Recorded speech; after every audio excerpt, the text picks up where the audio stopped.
नमस्कार दोस्तों, आज हम लोग सीखेंगे इंटरोगेटिव सेंटेंस का इनडायरेक्ट नरेशन कैसे बनाते हैं। अब देखिए, हम लोगों ने सीखा हुआ है कि जो इंटरोगेटिव सेंटेंस होते हैं वो दो तरीके होते हैं। एक ऐसे होते हैं जो कि हेल्पिंग वर्ब से शुरू होते हैं या कह सकते हैं कि सहायक क्रिया से शुरू होते हैं, और एक दूसरे टाइप के होते हैं जिनको हम डबल इंटरोगेटिव सेंटेंस भी बोलते हैं।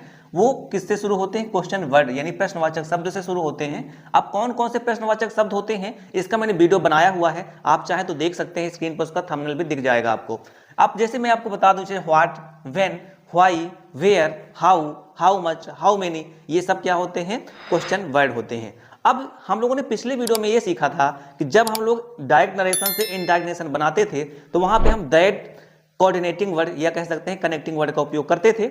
अब यहां पे लेकिन क्या होगा कि जब आपका हेल्पिंग वर्ब से शुरू होने वाले सेंटेंस का इनडायरेक्ट नरेशन हम बनाते हैं तो वहां पे आप देखिएगा, जैसे ये देखिए, यह हैव हेल्पिंग वर्ब है, यानी इसी को हम कह सकते हैं ऑक्सिलरी वर्ब। यहाँ पे कैन, यहाँ पे है हेल्पिंग वर्ब। तो अगर ऐसे सेंटेंस का हम लोग इनडायरेक्ट नरेशन बनाएंगे तो वहां पे हमको जो कोऑर्डिनेटिंग वर्ड उपयोग करना होगा, या तो हम करेंगे या तो करेंगे इफ, या तो करेंगे वेदर, है ना। समझ आ गया? ये आपको यहाँ पे चेंज है जो आपको ध्यान रखना है कि जब हम लोग हेल्पिंग वर्ब से शुरू होने वाले सेंटेंसेस का इनडायरेक्ट नरेशन बनाते हैं तो वहां पे हमको कोऑर्डिनेटिंग वर्ड इफ या वेदर का उपयोग करना है। लेकिन अगर हम डबल इंटरोगेटिव सेंटेंस यानी जो क्वेश्चन वर्ड से शुरू होने वाले सेंटेंस हैं उसका अगर हमको बनाना होगा इनडायरेक्ट नरेशन, तो वहां पे मतलब यहाँ पे लिखा हुआ है क्वेश्चन वर्ड स्वयं, यानी अगर सेंटेंस में व्हाट क्वेश्चन वर्ड का उपयोग किया गया है तो यही कनेक्टिंग वर्ड की तरह भी उपयोग किया जाएगा, ठीक है। लेकिन अगर व्हाई उपयोग किया जाएगा तो वहां पे व्हाई कोऑर्डिनेटिंग वर्ड का उपयोग किया जाएगा। कहने का अर्थ है जब हम डबल इंटरोगेटिव सेंटेंस का क्वेश्चन इंटरोगेटिव सेंटेंस बनाएंगे तो वहां पे जो आपका कनेक्टिंग वर्ड है, कोऑर्डिनेटिंग वर्ड है, वो चेंज होता रहेगा। लेकिन यहाँ जो हेल्पिंग वर्ब से शुरू होने वाले सेंटेंस है उसमें इफ या वेदर उपयोग करेंगे। आई होप ये कॉन्सेप्ट आपको समझ आ गया होगा। एक दो चीजें और हम लोग सीख लेते हैं जो नई यहाँ पे हमको उपयोग करनी है। देखिए, मैंने क्या बताया था कि कुछ चीजें जो आप लोगों ने पहले नंबर की वीडियो में सीखी हुई हैं वो यहाँ पे काम करेंगी। सिर्फ आपको कोऑर्डिनेटिंग वर्ड जो उपयोग करते हैं ये चेंज हो जाता है। दूसरी चीज, अगर आपके सेंटेंस में से आ जाए, है ना, जैसे यहाँ पे सेड आया हुआ है, अभी बताता हूँ, तो उसको आस्क में चेंज कर देते हैं। सेज लिखा हो तो आस्क में लिख देंगे, सेड लिखा हो तो आस्क्ड में चेंज कर देंगे, ठीक है। जैसे यहाँ पे सेड आया हुआ है ना, तो ये चेंज हो जाएगा आस्क्ड में, ठीक है। तो ये आपको ध्यान रखना है। दूसरी चीज आपको ये ध्यान रखना है कि जहां पे क्वेश्चन वर्ड, देखिए ये किसका चिन्ह होता है? प्रश्नवाचक चिन्ह है, यानी इंग्लिश में कह सकते हैं क्वेश्चन मार्क है, तो इसको हटा देते हैं जब इसका हम इनडायरेक्ट नरेशन बनाते हैं। और दूसरी चीज, जो हमारा जो इंटरोगेटिव सेंटेंस है उसको हम असर्टिव सेंटेंस में चेंज कर देते हैं। आई होप ये आपको समझ आ गया होगा कि क्या यहाँ पे जो नए रूल्स अप्लाई होंगे, है ना। अब आपको ये तो पता ही है कि असर्टिव सेंटेंस क्या होते हैं, क्योंकि पिछला वीडियो हम लोगों ने इसी में बनाया हुआ था। अफर्मेटिव और निगेटिव सेंटेंस असर्टिव सेंटेंस के अंतर्गत आते हैं। अब चलिए हम लोग सीधे जो एग्जाम्पल हैं इनको हल करते हैं, जिससे हमारा जो कॉन्सेप्ट है और अच्छे से क्लियर हो जाए। हमारा पहला सेंटेंस है, Reena said to Shyam, have you an extra pen. ये सेंटेंस है। अब देखिए ये कहाँ से शुरू हुआ है? ये हैव से शुरू हुआ है। इसका मतलब ये हेल्पिंग वर्ब से शुरू होने वाला ये डायरेक्ट नरेशन है। अब सेंटेंस या कह सकते हैं सेंटेंस है। अब इसका जब हम इनडायरेक्ट नरेशन बनाएंगे तो देखिए मैंने जो रूल्स यहाँ पे अप्लाई किए हैं और बताए हैं, और जो पिछले वीडियो में आपको बताए हुए हैं उनको आप लोग लगाइएगा तो देखिए आसानी से बनेगा। रीना तो रीना रहेगा। अब देखिए यहाँ सेड लिखा हुआ है, सेड टू, तो सेड टू चेंज हो जाता है किसमें? आस्क्ड में। तो हम यहाँ पे लिख देंगे आस्क्ड एंड श्याम। अब ये पहला हमने लिख दिया, ये रिपोर्टिंग वर्ब पूरा लिख दिया। अब हमको क्या करना है? कनेक्टिंग वर्ड का उपयोग करना है। मैंने क्या बताया कि जो ये सेंटेंस हैव से शुरू हो रहा है, मतलब हेल्पिंग वर्ब से शुरू हो रहे हैं, तो वहां पे इफ या वेदर लगाएंगे। अब ऐसा कोई रूल नहीं है कि कब आपको वेदर लगाना है, कब आपको इफ लगाना है, तो दो में से कोई भी आप लगाएंगे तो आपका सही माना जाएगा। हम यहाँ पे इफ का उपयोग करते हैं। तो रीना आस्क्ड श्याम इफ। अब मैंने क्या बोला है कि जो आपका ये पूरा सेंटेंस लिखा हुआ है इसको आपको पूरा असर्टिव सेंटेंस में चेंज कर देना है। तो देखिए कैसे चेंज करेंगे? असर्टिव मतलब अफर्मेटिव मान लीजिए। अब अफर्मेटिव बनाने के लिए सबसे पहले हमारा सब्जेक्ट उपयोग होता है। यहाँ पे सब्जेक्ट है यू। अब मैंने आपको एक रूल भी बताया था कि अगर सेकंड पर्सन है उसको हम चेंज कर देते हैं किसके अकॉर्डिंग? जो हमारा ऑब्जेक्ट होता है रिपोर्टिंग वर्ब का। तो यू चेंज हो जाएगा इसके अकॉर्डिंग। श्याम लड़का है इसलिए यहाँ पे उपयोग करेंगे हम ही। अब यहाँ पे इसको तो हम लिखेंगे ही। अब ये इसका टेंस भी चेंज होगा, क्योंकि टेंस भी तो चेंज होता है ना, जो मैंने बताया पुराने रोल तो उपयोग किए जाएंगे। देखिए यहाँ पे जो हैव आया है, हैव को हम चेंज कर देंगे हैड में।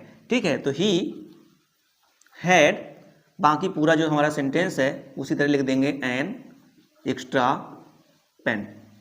ठीक है, ये हो गया हमारा इनडायरेक्ट नरेशन। दूसरी देखिए हमने क्या किया, यहाँ पे क्वेश्चन मार्क हटा दिया।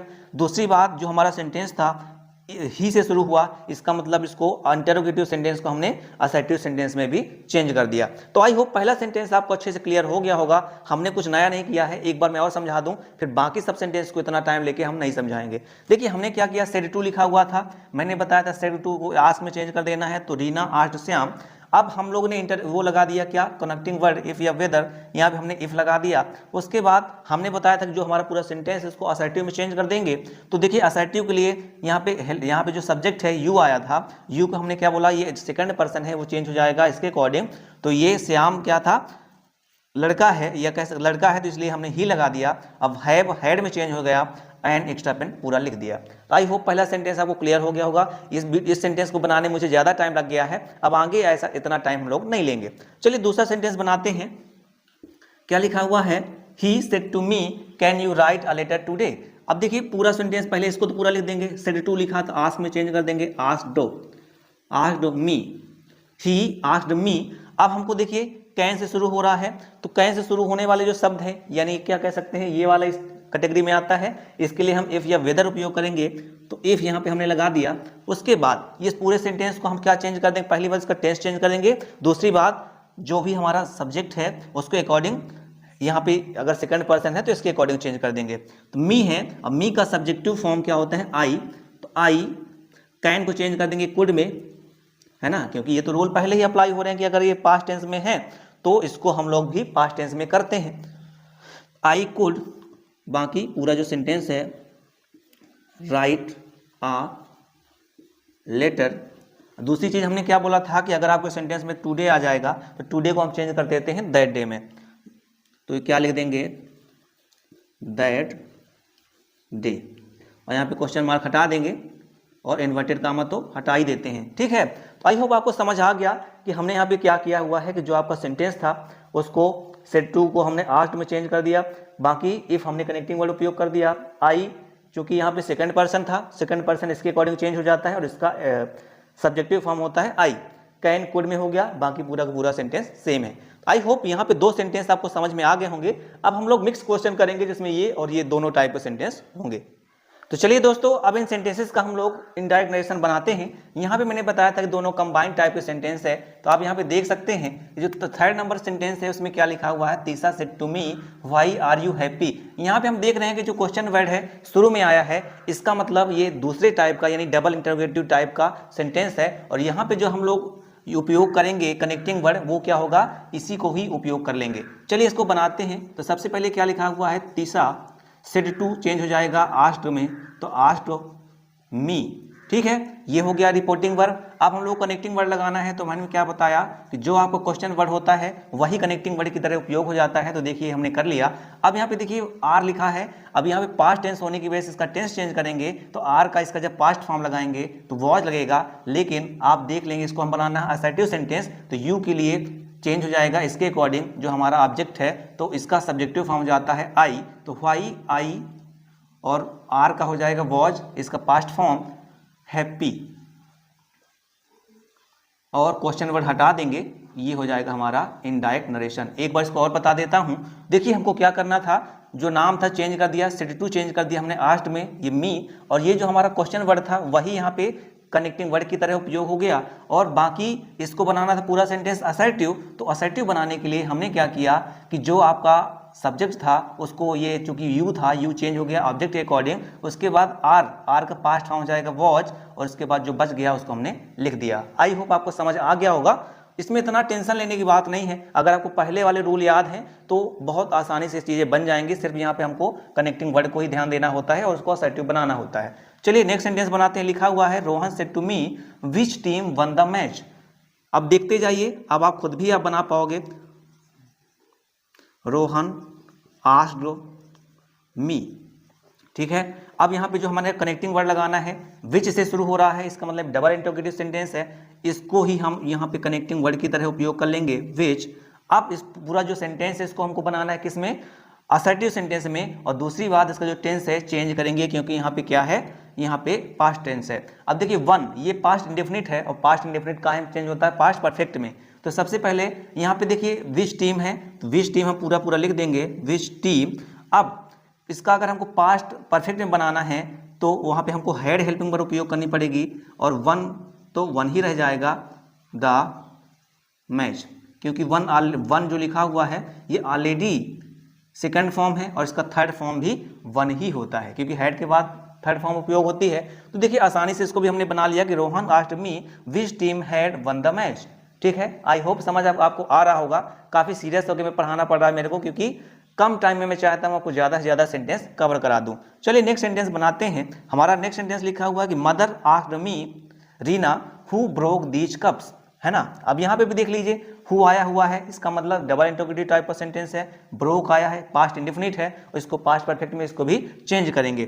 तो देखिए ये जो इधर है इसको तो हम पूरा सेम लिख देंगे, क्योंकि आस्क्ड पहले ही लिखा हुआ है तो ये लिखा रहेगा, उसको हम क्या ही चेंज करेंगे, रीना। बात आती है हमको लगाना कनेक्टिंग वर्ड। अब यहाँ पे कनेक्टिंग वर्ड क्या आ जाता है, जो यहाँ पे क्वेश्चन वर्ड होता है, हु। उसके बाद अब देखिए इसके बाद यहाँ पे सब्जेक्ट तो है नहीं, क्योंकि सब्जेक्ट की तरह ही हु आता है सब्जेक्ट को जानने के लिए। अब इसको हम पास्ट परफेक्ट में बनाने के लिए क्या करेंगे, हु के साथ हैड हेल्पिंग वर्ब लगा देंगे, चूंकि पास्ट परफेक्ट में हैड हेल्पिंग वर्ब उपयोग होती है। अब ब्रोक का ये चूंकि ब्रेक का सेकंड फॉर्म लिखा है तो ब्रोकन इसका थर्ड फॉर्म हो जाएगा, और दीज कप्स पूरा लिख देंगे सेम टू सेम। ठीक है, और इसका हम लोग क्या हटा देते हैं, पहले बात इन्वर्टेड कामा, दूसरी बात क्वेश्चन मार्क का साइन। आई होप आपको ये भी समझ आ गया होगा इनको हमने कैसे बनाया है। अब नेक्स्ट सेंटेंस लिखा हुआ है, यहाँ पे लिखा हुआ है डिड। डिड लिखा है, इसका मतलब ये किस टाइप का सेंटेंस हो गया, हेल्पिंग वर्ब से शुरू होने वाला सेंटेंस। दूसरी बात ये पास्ट इंडेफिनिट है, तो ये चेंज हो जाएगा पास्ट परफेक्ट में। आई होप समझ आपको आ रहा होगा। चलिए इसको हम बनाते हैं। तो यहाँ पे लिख देंगे दे सेड टू चेंज हो जाएगा आस्क्ड में, आस्क्ड अस। अब जब आपको पता है कि डेट से शुरू होने वाला है, तब यहाँ पे कनेक्टिंग वर्ड वेदर या इफ उपयोग होगा। तो हम यहाँ पे चलिए वेदर का उपयोग कर लेते हैं, वेदर। उसके बाद इसको बनाना असर्टिव, यहाँ यू लिखा हुआ है देखिए, तो यू किसके अकॉर्डिंग चेंज हो जाएगा, इसके अकॉर्डिंग अस। अस का सब्जेक्टिव फॉर्म क्या होता है, वी। तो लिखेंगे वेदर वी, है ना। इसको पास्ट बनाने के लिए अब देखिए यहाँ पे डिड आया है, पास्ट इंडेफिनिट है, पास्ट परफेक्ट बनाने के लिए हैड हेल्पिंग वर्ब उपयोग करते हैं। और यहाँ पे नॉट आया हुआ है तो नॉट लिख देंगे, वी हैड नॉट। बाई का क्या हो जाता है, थर्ड फॉर्म बॉट, क्योंकि हैड के साथ सब्जेक्ट है उसका हमारा वर्ब का थर्ड फॉर्म उपयोग किया जाता है। बाकी जो हमारा सेंटेंस बचता है उसको पूरा पूरा लिख देंगे। आई होप आपको यहाँ पे चीज़ें समझ आ गई होंगी। कुछ सेंटेंस आपके स्क्रीन पर दिख रहे हैं, इनको आप लोग ट्राई करिएगा। अगर नहीं बने तो मुझे कमेंट करके जरूर बताइएगा, उनका मैंने सॉल्व करके आपको कमेंट में ही उसका उत्तर दे दूंगा। तो यहाँ पे इस वीडियो में हम लोगों ने 6 सेंटेंस की ही प्रैक्टिस करी है, क्योंकि वीडियो बहुत बड़ा हो जा रहा था। तो इसको और हम लोग प्रैक्टिस कर लेंगे आगे आने वाले वीडियोज में। तो वीडियो कैसा लगा जरूर बताइएगा कमेंट करके। जो आपका जो भी कोई क्वेश्चन है उसको आप पूछ सकते हैं। वीडियो आपको अच्छा लगा हो तो प्लीज़ वीडियो को लाइक कर लीजिएगा, और चैनल में अगर आप नए हैं प्लीज़ चैनल को सब्सक्राइब करना बिल्कुल ही मत भूलिएगा, आगे ही और ऐसे इंटरेस्टिंग वीडियो पाने के लिए। तो चलिए मिलते हैं अपने नेक्स्ट वीडियो में, तब तक आप लोग खुश रहिए, मस्त रहिए और सबको हंसाते रहिए।